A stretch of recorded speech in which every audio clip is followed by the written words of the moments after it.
درنو لیدونکو زما یون یوسفزي سلامونه ومنئ. هیله د ښه به اوسئ. موږ تاسې څنګه کولی شو چې په خپل فیسبوک پاڼه کې فالوینګ اپشن آف کړو. را به شي پروفایل ته، له هغې وروسته په 3 ټکو باندې کلیک وکړئ.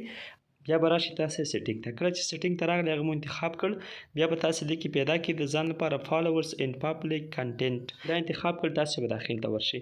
چې داخل ته ورغلی دلته تاسې پیدا کړئ چې هو کین سی د پیپل پیټس.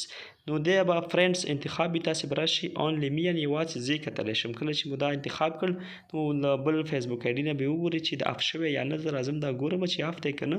تاسې ته اوس معلومیږي چې لومړی څو دي او وروسته بیا څو دي.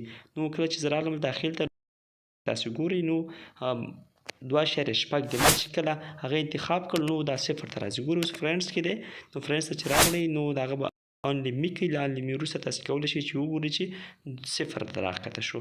نو که چېرته غواړئ چې ټولو خلکو ته ښکاره شي نو فرینډس کې پرېږدئ، او که نه تاسې راشئ یوازې اونلی می کې پرېږدئ.